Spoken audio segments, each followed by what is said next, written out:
يا أيها الناس اعبدوا ربكم الذي خلقكم والذين من قبلكم لعلكم تتقون الذي جعل لكم الأرض فراشا والسماء بناء وأنزل من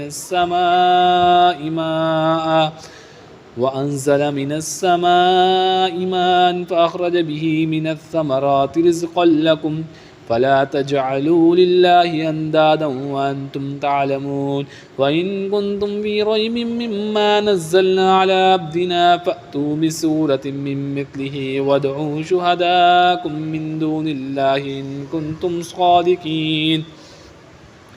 فإن لم تفعلوا ولن تفعلوا فاتقوا النار التي وقودها الناس والحجارة أعدت للكافرين وبشر الذين آمنوا وعملوا الصالحات أن لهم جنات تجري من تحتها الأنهار كلما رزقوا منها من ثمرة رزقا قالوا هذا الذي رزقنا من قبل وأتوا به متشابها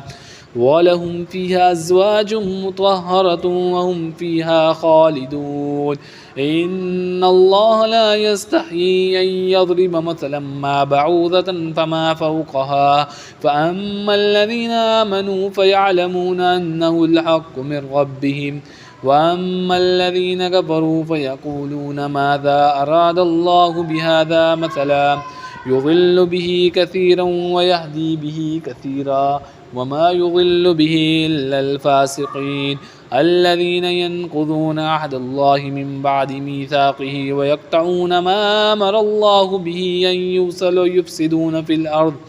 أولئك هم الخاسرون كيف تكفرون بالله وكنتم أمواتا فأحياكم ثم يميتكم ثم يحييكم ثم إليه ترجعون هو الذي خلق لكم ما في الأرض جميعا ثم استوى إلى السماء فسواهن 7 سماوات وهو بكل شيء عليم